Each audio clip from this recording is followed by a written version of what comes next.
os estudos no livro de Atos, Atos dos Apóstolos. Nós iniciamos o primeiro capítulo, não concluímos o primeiro capítulo, coisa que vamos fazer hoje. Capítulo 1 do livro de Atos. Atos dos Apóstolos, leva esse título, esse nome. Ele é o livro histórico do Novo Testamento. O Novo Testamento, que é composto de 27 livros, ele é composto por 4 evangelhos, um histórico, que é Atos, 13 cartas paulinas, cartas gerais, e o livro de Revelação, que é Apocalipse. Esse é o livro, a estrutura do Novo Testamento. E Atos, então, ele, depois dos 4 evangelhos, inicia-se, então, o registro histórico de como viveu a igreja primitiva. Os irmãos daquele tempo, os irmãos que foram crendo em Jesus, na obra de Cristo, naquela obra que Cristo acabara de realizar, já havia ressuscitado e foi assunto aos céus, e no primeiro capítulo nós estudamos isso, nos primeiros 11 versículos do primeiro capítulo, ele fala da ascensão de Jesus. A ascensão de Jesus foi a subida de Cristo, voltando para os céus, porque de lá Jesus veio, se encarnou, se tornou um homem, sendo Deus, para fazer uma obra que nos faz estar aqui nesta noite, a obra de salvação. Jesus Cristo, então, veio na plenitude dos tempos, nasceu da Virgem Maria e, após 33 anos de vida aqui neste mundo, desempenhando o seu ministério, que durou 3 anos, aos 30 anos, Jesus, após ser batizado lá no Jordão por João Batista, ele iniciou seu ministério por 3 anos.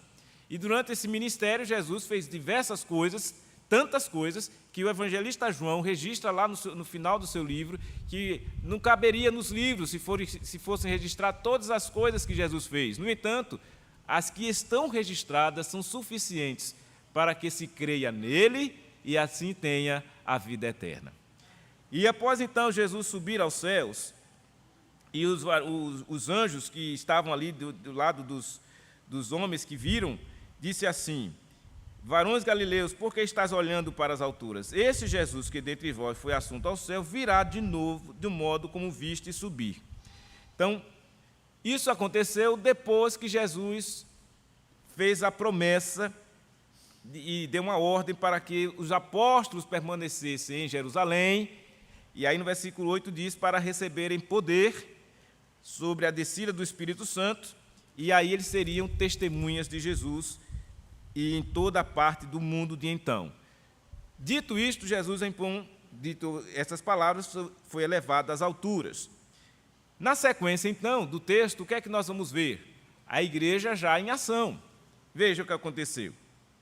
Então, voltaram, versículo 12 do capítulo 1, voltaram para Jerusalém, do monte chamado Olival, que dista daquela cidade tanto como a jornada de um sábado.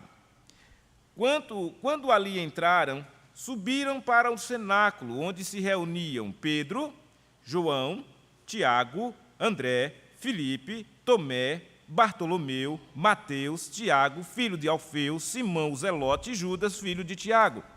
Todos estes perseveravam unânimes em oração com as mulheres, com Maria, a mãe de Jesus, e com os irmãos dele. Então, isso aconteceu logo após a subida de Jesus.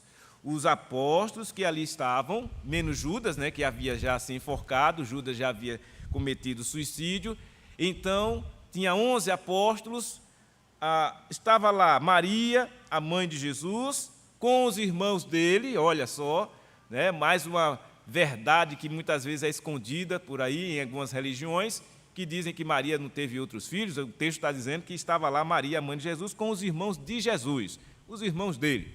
Maria teve outros filhos com José, e que, portanto, eram irmãos de Jesus, por parte de mãe, apenas. Porque Jesus, especialmente, foi gerado pelo Espírito Santo no ventre de Maria. Então, o que aconteceu? Feito isso, eles se reuniram lá, os irmãos começaram a congregar. Então, a igreja, se reuniram. E para fazer o quê?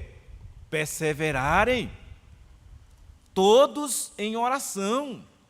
Então, essa é uma característica muito importante para a igreja do Senhor Jesus, é que a igreja sempre se reúna para a oração.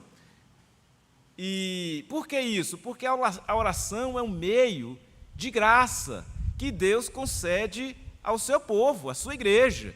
É um benefício, é uma bênção do Senhor. A oração, como nós bem sabemos, uma definição bem básica e bem didática, oração significa conversar com Deus. Então, o que é que nós percebemos daqueles irmãos da igreja primitiva, aqueles apóstolos ali, os primeiros cristãos? Eles estavam sempre conversando com Deus, perseverando na conversa com Deus, unânimes em oração. Eles entendiam a importância que tinha de conversarem com o seu Deus. Afinal de contas, o Senhor Jesus acabara de subir aos céus, voltou para o Pai, e eles não podiam perder essa conexão de continuarem ligados a Ele através das orações que se faziam, e certamente se faziam em nome de Jesus. Seguiu-se então, e naqueles dias, levantou-se então Pedro no meio dos irmãos. Ora, compunha-se a assembleia de umas 120 pessoas e disse: Irmãos, convinha que se cumprisse a Escritura, que o Espírito Santo proferiu anteriormente por boca de Davi acerca de Judas, que foi o guia daqueles que prenderam Jesus. Porque ele era contado entre nós e teve parte neste ministério. Ora, este homem adquiriu um campo com o preço da iniquidade e, precipitando-se, rompeu-se pelo meio e todas as suas entranhas se derramaram.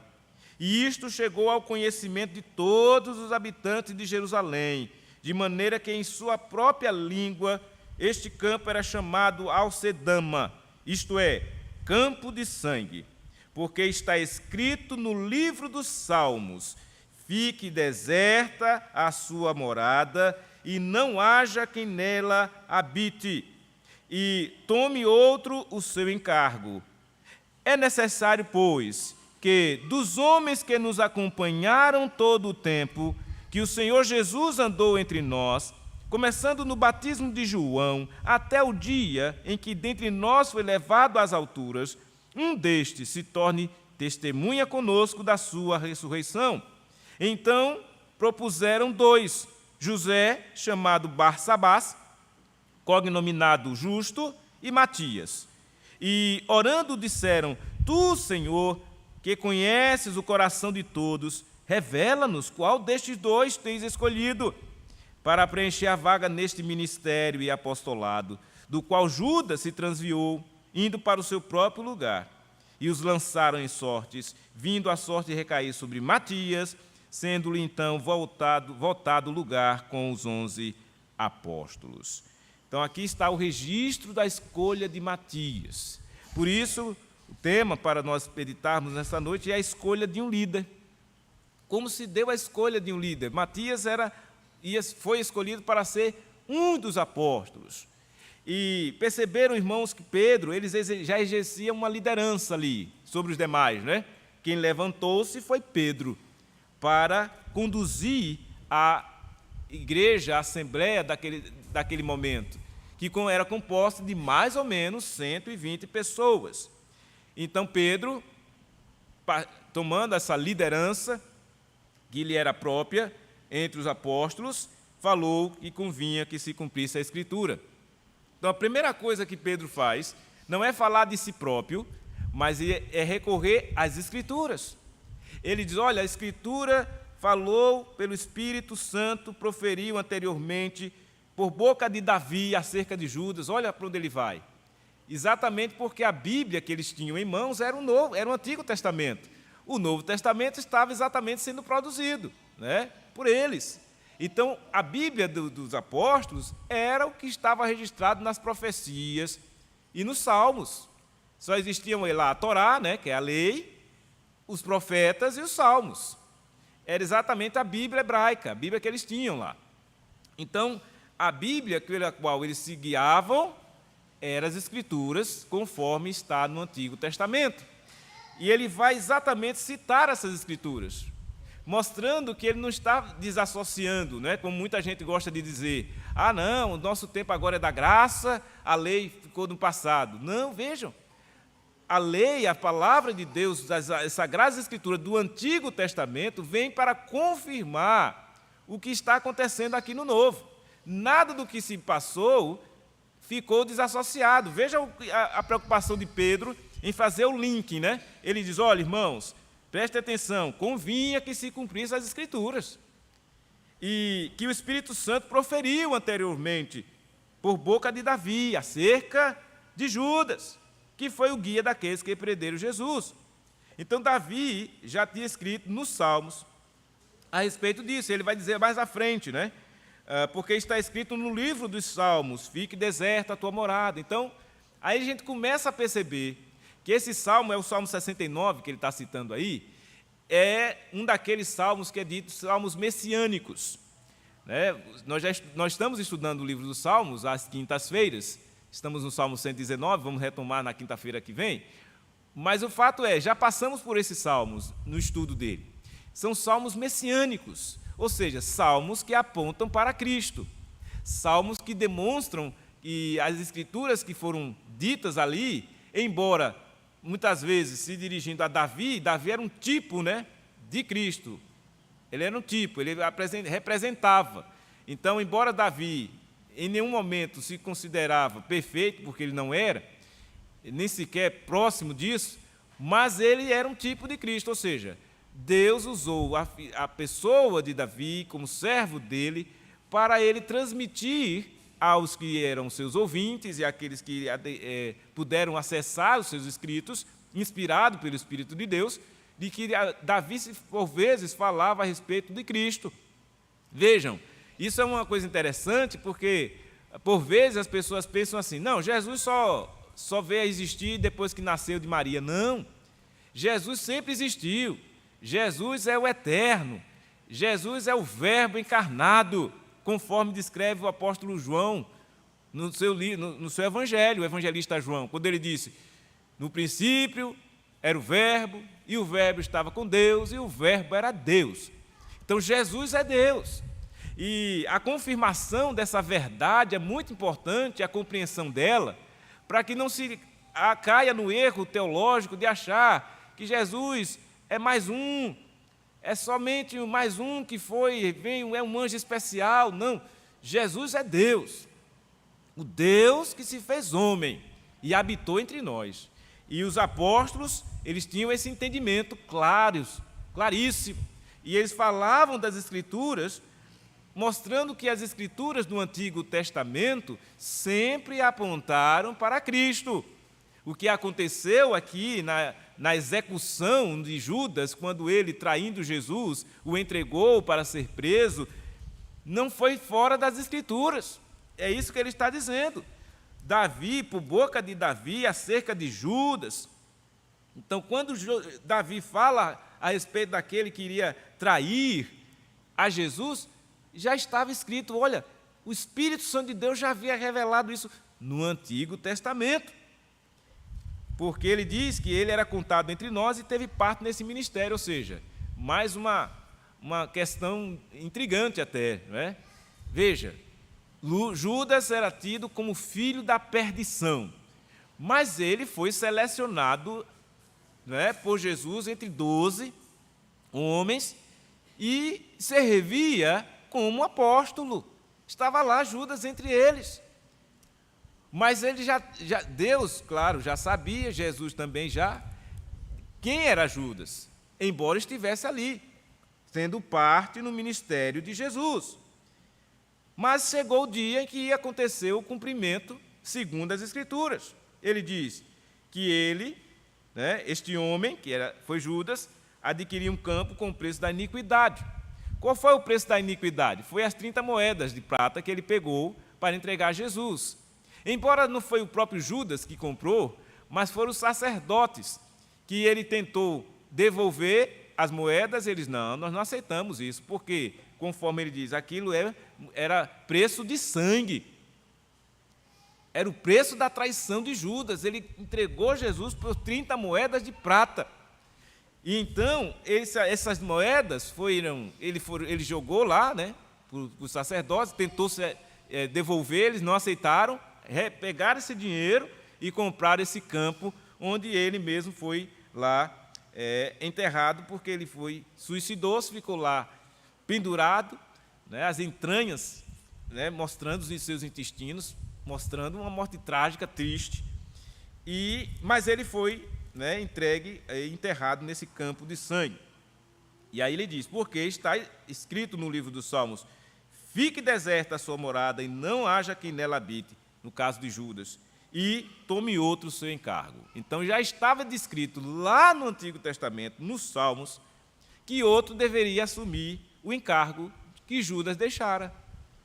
Para que não fosse isso, ou seja, o que aconteceu não foi surpresa para eles, já estava escrito, não foi surpresa para ninguém. Vejam, aí você vai ler as Escrituras, os Evangelhos, Judas conviveu com eles, mas Judas dava sinais de que não estava ali para conviver, aprender e seguir aquilo que Jesus estava ensinando. Ele dava sinais. Teve uma oportunidade que ele achou quando Jesus recebeu um embalsamento, né? Ele recebeu as mulheres compraram um perfume caríssimo e derramou sobre a cabeça de Jesus, o vaso, e ele disse, olha que desperdício, vamos vender e dar aos pobres. Aí diz a palavra de Deus que, na verdade, ele não tinha intenção de ajudar pobre coisa nenhuma. Ele queria era roubar. Ele era o tesoureiro, queria roubar o dinheiro da venda daquele perfume. Olha a intenção do coração daquele homem. Mas estava lá, entre aqueles que pertenciam e faziam parte do ministério de Jesus. Isso é um alerta, não é? Por isso que a palavra de Deus diz assim, nem todos que dizem, Senhor, Senhor, entrará no reino dos céus, não é? E muitos naqueles dias dirão, Senhor, em teu nome eu fiz isso, aquilo, e Jesus vai dizer, aparte-se de mim, você que pratica a iniquidade. Porque viver da aparência religiosa não vai conduzir a pessoa ao céu, não vai. Para chegar ao céu é simples até, mas não é tão fácil assim. Vejam, Jesus disse, eu sou o caminho, a verdade e a vida. Ninguém vem ao Pai a não ser por mim. Ora, simples isso, né? Jesus disse isso. João 14, versículo 6. Só que ele disse, olha, é difícil. Existem dois caminhos. Um caminho apertado, estreito, difícil esse caminho. Mas é esse caminho que leva à vida. Mas há um caminho largo, espaçoso, fácil, que você pode caminhar por ele e a maioria vai por esse. Esse é o caminho da perdição. É o caminho que não exige quebrantamento, não exige confissão, não exige arrependimento. Não. Esse é o caminho que o mundo apresenta. Um caminho fácil, um caminho legal. Olha o caminho da festa, da bebedeira, da curtição. Olha que caminho maravilhoso. Como muitas pessoas pensam, vou curtir a vida. Quando, na verdade, estão desperdiçando a vida. Porque esse caminho, aparentemente maravilhoso para quem vive por ele, andando por ele, é um caminho de morte, e morte eterna. Já o caminho difícil, o caminho da renúncia, o caminho da dificuldade, o caminho de você lutar contra o seu próprio eu, de você lutar contra esse mundo, de você resistir ao diabo para ele fugir de você, esse caminho, esse difícil, é o caminho que vai levar você à vida. E que vida? A vida eterna. Por isso que você, para andar por ele e enfrentar essa dificuldade e conseguir passar por ela, você precisa de Jesus. Sem Jesus é impossível a pessoa chegar no Pai. Por isso que Jesus disse e garante, eu sou esse caminho. Se você andar por Jesus, por este caminho, você será salvo. Que exatamente foi o que aconteceu conosco. Nós que cremos em Cristo, hoje, estamos salvos. Não mais viveremos pelo caminho da mortandade, da imoralidade, da maldade, da violência. Não, vamos andar pelo caminho da vida, que é um caminho difícil mesmo. É o caminho de renunciar toda e qualquer coisa que venha de tirar de nós esse objetivo que devemos ter de vida, de continuar perseverando, conforme os irmãos lá faziam, unânimes em oração. Então, quem está pelo caminho da vida não vai perder a oportunidade de estar perseverando, unânimes, ou seja, juntamente com todos os demais irmãos, buscando a oração, buscando estar na presença de Deus, buscando realmente abandonar a vida de pecado, para poder exatamente entender que está caminhando por um caminho difícil, porque vai contra a nossa natureza, mas é o caminho de vida, é o caminho que interessa para nós, cristãos, hoje e sempre. Então, vejam, porque se viver no caminho de Judas, Judas estava ali, aparentemente religioso, seguindo Jesus, mas na alma dele não estava. A alma dele estava interessada em dinheiro, a alma dele estava interessada em entregar Jesus, a alma dele estava interessada em ver os passos de Jesus para depois, quando chegar o momento da traição, fazê-lo, entregar na mão daqueles guardas cruéis a Jesus. Jesus não deixou de cumprir a sua missão, mas ai daqueles pelas quais ele foi entregue, diz a palavra de Deus. Foi um escândalo. Como pode um homem que viveu ali com Cristo, ouviu de Cristo, fazer isto? Fez. Judas fez. E por isso o lugar dele foi a perdição eterna. Morreu, uma morte trágica, tirou a própria vida e depois foi parar no inferno. O campo de Alcedama, o campo de sangue, foi o lugar onde foi comprado e chegou aos habitantes, de todos os habitantes de Jerusalém, de maneira que em sua própria língua, em campo era chamado de Alcedama. Então todo mundo, toda a sociedade daquele tempo ficou sabendo. Olha, aquele lugar ali é um lugar amaldiçoado, é um campo de sangue. Foi comprado com dinheiro da traição de Judas. Dito isso, então, essa informação que Pedro passou para a igreja, ele disse: agora, irmãos, então é necessário que dos homens que nos acompanharam todo o tempo, que o Senhor Jesus andou entre nós, começando no batismo de João até o dia, e que dentre nós foi levado às alturas, um destes se torne testemunha conosco da sua ressurreição. Então aqui nós temos visto o parâmetro para a escolha de um líder, para a escolha do substituto de Judas.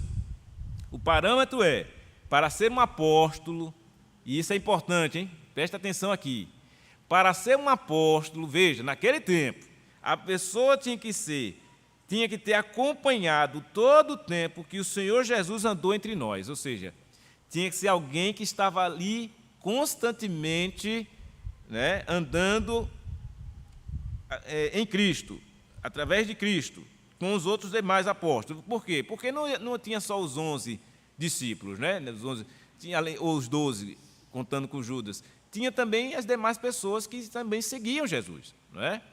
Mas dentre aqueles ali, nem todos tinham a capacidade para ser um apóstolo. Então foi restrita no seguinte aspecto: primeiro, todos que acompanharam o ministério de Cristo desde o início, né, até o fim, essa é uma das qualificações para ser um apóstolo. E segundo, essa pessoa também tinha que se tornar testemunha da ressurreição, ou seja, tinha que ter visto também Jesus ressuscitado. Então, essas duas características para ser um apóstolo. Aí você agora imagine, existem pessoas hoje que se levantam dizendo ser apóstolo. Aí eu pergunto, é possível uma pessoa, nos dias de hoje, se enquadrar dentro dessas qualificações que o texto está dizendo aqui? Hoje, no século XXI? Impossível! Não tem mais ninguém, nos dias de hoje, que viu Jesus e que presenciou e testemunhou a ressurreição de Cristo. Não existe. Então, por isso, não existe mais a possibilidade de apóstolo hoje. Os apóstolos foram esses aqui, que foram escolhidos por Jesus, depois Matias, que foi escolhido aqui nesse momento, e Paulo, que nasceu como um fora de tempo, né, que a gente vai ver mais na frente aí no livro de Atos, né, o chamado de Paulo para ser apóstolo. e só. Depois disso, esses apóstolos modernos não se encaixam dentro do que as Escrituras requer para ser um apóstolo. Então, vejamos. Feito isso, feito o parâmetro para ser apóstolo, segundo o apóstolo Pedro está aqui dizendo, a pessoa tem que escolher um homem dentre os demais que em todo o tempo acompanhou o Senhor Jesus, andou com ele, andou entre nós e também participou e viu a ressurreição de Cristo. Então, diante disso, eles propuseram 2 nomes. Tinha lá um José, que era chamado Barsabás, cognominado Justo, então era uma pessoa de caráter, era uma pessoa justa, uma pessoa que reconhecidamente também tinha qualificação para ser apóstolo. E Matias. Matias é uma abreviatura de Matatias. Esse nome significa presente de Jeová. É o nome Matias significa, ou Matatias. Então, esses 2 homens foram selecionados, entre outros ali, para ser apóstolo. Mas não ficou só nisso. Depois de selecionado 2 nomes, o que é que eles fizeram? Versículo 24, e orando, disseram, os irmãos foram fazer o quê? Orar, como sempre. A oração era fundamental e sempre será na igreja. Para escolher de um líder é preciso oração. Primeiro, as qualificações, se enquadra aquela pessoa para exercer tal função na igreja. Depois, a oração, dizendo: Tu, Senhor, que conheces o coração de todos, de fato é assim mesmo, revela-nos qual destes 2 tens escolhido. Então, ele vai e ora a Deus sabiamente desta maneira. E é correto fazer isso. Ó Deus, Tu que conheces o coração de todos. Que oração belíssima, e sincera e correta. Deus, o soberano, Deus, o onisciente, conhece o coração de cada um, do meu, do seu, de todos nós que aqui estamos, do menor ao maior, da criança ao idoso. Deus conhece o coração de todos, Ele sabe. E então os irmãos não tiveram outra coisa a fazer senão isto, orar a Deus pedindo que o Senhor, que conhece o coração de todos, revelasse então qual daqueles 2 iam ser escolhidos, para preencher a vaga neste ministério do apostolado, do qual Judas se transviou, indo para o seu próprio lugar. Qual foi o lugar de Judas? A perdição. O lugar de Judas foi ao lado do diabo, de Satanás. Esse foi o lugar dele. E assim lançaram sortes. Aí você vê que naquele tempo existia esse lançar sortes. Lembram na crucificação de Jesus, os soldados lançaram sortes para ver quem ficaria com as roupas de Jesus. Então, era uma prática comum naquele tempo lançar sortes, né? O que seria lançar sortes hoje? Por exemplo, você pegaria um dado, né, e lançaria, e vamos ver, lançar um sorte. Também existia urim tumim no tempo dos sacerdotes, que era uma estola que eles colocavam, e ali as pedras que estavam na estola, elas moviam ou positivamente ou negativamente. E aí eles entendiam que o Senhor estava ali revelando para eles. Então, se utilizou do lançar sortes.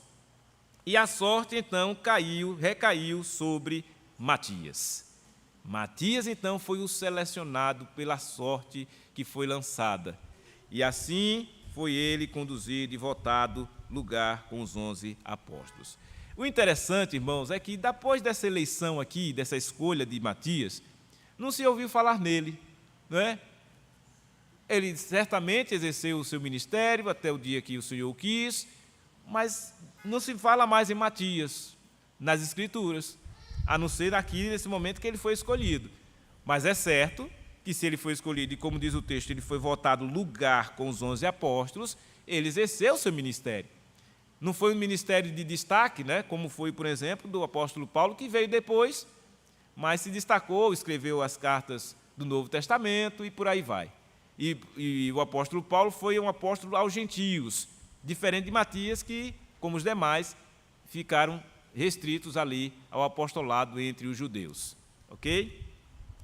Dito isso, então, irmãos, o que nós aprendemos desse momento aqui da história da igreja do Senhor Jesus, no seu início, é que em todo tempo o Senhor está no controle. Deus está conduzindo o seu rebanho, o seu povo. Aqui ele nos mostra a maneira como eles procediam para selecionar um líder, como, por exemplo, nós não selecionamos apóstolos hoje, mas selecionamos os diáconos, selecionamos os presbíteros, né? Então, essa metodologia que a igreja, nós, no caso, presbiteriana do Brasil, utiliza, é assim, baseado, extraído das Escrituras. Como é que se fazia? Orava, debaixo de oração. A igreja é orientada e, debaixo de oração, ela então é sujeita à escolha dos irmãos que são selecionados. Nem todos poderiam ser, mas foram escolhidos 2 para então concorrer àquela vaga, e assim foi selecionado. E certamente que José era um homem crente. José, que não foi escolhido, era cognominado justo. Então veja, não houve nenhuma injustiça porque não foi José e foi Matias. Não, foi lançado uma sorte, caiu sobre Matias, todo mundo aceitou, e a igreja continuou vivendo, e a igreja continuou perseverando unânimes em oração. Por quê? Porque é assim que tem que ser. Não temos que gerar nenhum tipo de concorrência, né, para ver, olha, será que Matias era melhor do que José? Não, ambos eram homens sujeitos aos mesmos defeitos, mas também eram homens santos, separados por Deus, que certamente testemunhavam em suas vidas da obra de Cristo em seus corações. Certamente bem melhor do que o próprio Judas, que já havia partido. Eram homens justos, eram homens corretos, eram homens santos, eram homens separados, eram homens salvos pela graça de Deus em Cristo Jesus. Então é assim, irmãos, na igreja de Cristo.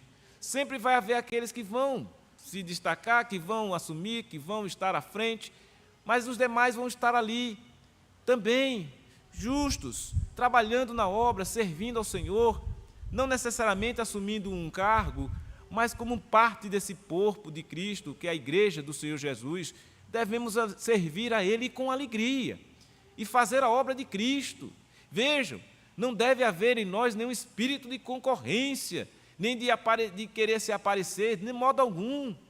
Devemos sim, com humildade, reconhecer que Deus escolhe o seu povo através da sua igreja, Ele escolhe a liderança, mas que cada membro da igreja está responsabilizado a viver uma vida condigna com este Evangelho, com a verdade de Deus, com a fé que professou, de modo que as pessoas possam testemunhar disso e dizer, olha, aquela igreja tem uma membresia sadia, os irmãos servem ao Senhor, os irmãos agem como a palavra de Deus manda que haja. É certo que nós não somos perfeitos, temos os nossos defeitos e pecados, mas não devemos nos conformar com este século, nem se conformar com os defeitos que a gente tem, não. Devemos sim batalhar pela nossa fé, que foi nos dada, conforme o livro de Judas nos diz. Não Judas o traidor, mas o Judas aí antes do Apocalipse, a carta dele. Vamos batalhar pela fé que de uma vez por todas foi dada aos santos. E isso é para mim, é para você, é para todos nós, para que a graça de Deus, o nome do Senhor, seja honrado e glorificado. E assim a igreja do Senhor Jesus vai continuar e permanecer até a sua volta. Como nós cantamos agora há pouco. Ó Alfa, venha, vem Senhor Jesus. Esse desejo de que o Senhor venha, do Maranata que cantamos, ora vem Senhor Jesus, tem que ser sincero e tem que ser repleto de uma condição que nos faça entoar este cântico com um coração realmente abundante de alegria e dizer, eu aguardo o meu Senhor voltar. Porque o crente, o santo, ele tem que ter esse anseio da volta de Jesus. Mas esse Jesus que está para voltar, e que a cada dia se aproxima essa volta, ele encontrará a igreja vibrante, a igreja triunfante, A igreja que está realmente atuando em todo o tempo, testemunhando deste evangelho que ele deixou aqui para nós, porque foi isso que Jesus veio fazer. Ensinou todas as coisas necessárias para que eu e você vivêssemos através deste evangelho e testemunhasse. Veja, o primeiro capítulo de Atos é todo um preparatório, para que nós vamos ver agora o segundo, né? É todo preparatório para você viver intensamente uma vida de testemunho neste mundo vil, mal, neste mundo violento, neste mundo imoral, neste mundo caído, que foi de fato criado por Deus. Mas o pecado estragou tudo isso.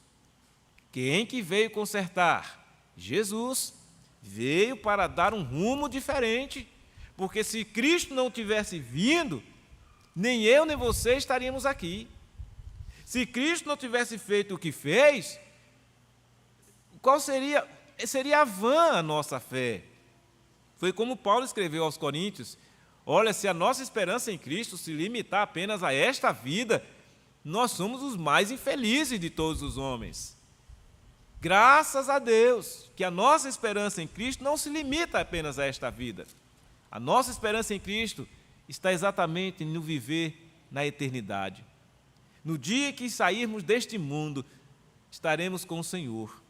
Você que hoje tem essa fé em Cristo, você que já nasceu de novo, você que é parte do corpo de Cristo, não pode se deixar levar pelas coisas deste mundo, não. E essas advertências a Bíblia fala em diversos lugares, para nós não deixarmos nos levar por estas coisas do mundo, deste mundo, mas vivermos olhando para o alto, para aquele que é o autor e consumador da nossa fé, que é Jesus. Ele sim é o foco da nossa alma e da nossa vida. Ele sim é a razão do nosso viver. Podemos sim, reunidos assim regularmente, como fazemos aqui domingo após domingo, semana após semana, cantar louvores a Ele e dizer: digno é o Cordeiro, que foi morto, mas ressuscitou ao terceiro dia, para nos trazer a vida e garantir, como Jesus mesmo disse lá na ressurreição de Lázaro, né? Quando as pessoas dizem: olha, nós sabemos que... Jesus disse: eu sou a ressurreição e a vida. Quem crê em mim, ainda que esteja morto, viverá. Foi exatamente o que aconteceu. Como é que estávamos antes de crer em Jesus? Estávamos mortos. Em quê? Em delitos e pecados. Mas Cristo nos deu vida, juntamente com Ele. Pela graça sois salvos, mediante a fé. Isto não vem de vós, não. É dom de Deus. Não vem de obras, para que ninguém se glorie.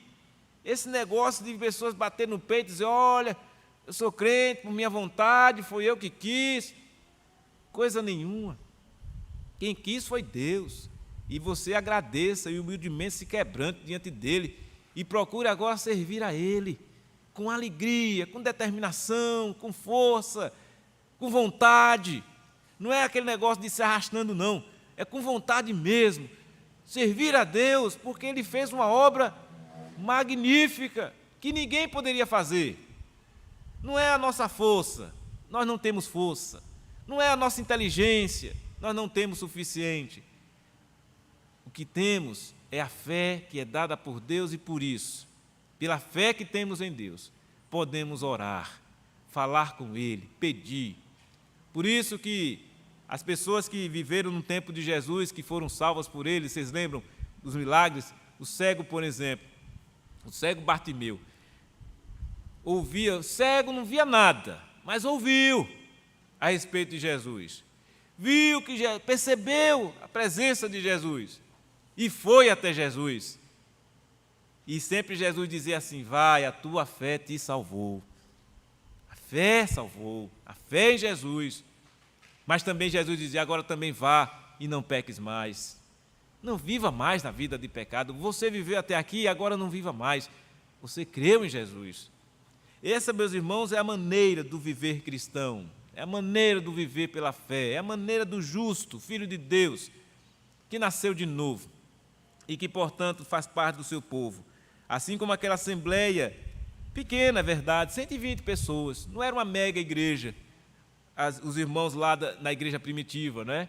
120 pessoas, a princípio. Mas todas elas comprometidas perseveravam unânimes em oração. Os irmãos estavam ali, assim como nós devemos estar presentes em todo o tempo, na igreja. Não percam essa oportunidade de estar na igreja, orando, louvando, adorando, servindo, porque isso faz um bem para a nossa alma, isso faz um bem para a nossa família, isso faz um bem para a nossa sociedade. Imagine vocês o dia em que a igreja sair deste mundo. É o caos, é o final. O dia que Jesus voltar, Ele vai receber para si a sua igreja. Acabou, é o fim do mundo, é a destruição deste mundo. O mundo está ainda, mesmo com toda essa turbulência que aí, ainda desse jeito que está, por causa da igreja. Quem está mantendo este mundo aqui é Deus. E Ele está reservando tudo isso para o dia do juízo. E enquanto esse dia não chega, estamos nós aqui, Igreja do Senhor Jesus, para pregar o Evangelho, para testemunhar de Cristo e assim continuarmos até a sua volta. E assim vivamos, irmãos, a nossa vida cristã autêntica, como nós vamos ver à frente, a continuidade do texto bíblico, logo após essa descida do Espírito que nós vamos iniciar no próximo domingo, e como a igreja sofreu uma multiplicação, um crescimento enorme, porque o Senhor Deus continuava ali conduzindo o seu povo, assim como Ele está conduzindo o seu povo hoje, e vai acrescentar dia a dia os que vão sendo salvos. Vamos orar. Ó Deus eterno, Deus amado, nós louvamos e bendizemos o Teu nome e agradecemos ao Senhor pela Tua palavra que nos trouxe nesta noite, palavra, ó Deus, que nos mostra como o Senhor conduz a Tua igreja, como o Senhor, ó Deus, fala ao coração do Teu povo, como o Senhor requer de cada um de nós, ó Deus, uma vida de oração, uma vida de serviço, a interação, ó Deus, vivendo o dia a dia da igreja, a devoção, ó Deus, para poder também escolher os líderes da igreja e assim, ó Deus, continuar a servir ao Senhor com alegria. Ó Deus, perdoa-nos se porventura temos sido negligentes nestas áreas da vida cristã, se temos, ó Deus, deixado de lado essa vivência bendita que é a vivência na igreja. Perdoa-nos, ó Deus, e nos anima, nos incentiva, nos estimula o coração e a alma para continuar, ó Deus, a nossa caminhada aqui neste mundo, fazendo aquilo que é da vontade do Senhor. Abençoa a Tua igreja aqui presente nesta noite, aqueles que também nos visitam, que o Senhor abra suas mentes e corações para acolher a Tua palavra e que o Teu Espírito Santo faça a obra que lhe aprouver no coração de cada um de nós. É o que pedimos assim, agradecidos, no nome santo de Jesus, Senhor e Salvador nosso. Amém. Receber a bênção, irmãos. Que a graça do Senhor Jesus, o amor de Deus, o nosso Pai, e a comunhão do Divino Espírito Santo esteja sobre todos vós, sobre toda a igreja do Senhor Jesus espalhada na face da terra, hoje e para todos sempre. Amém.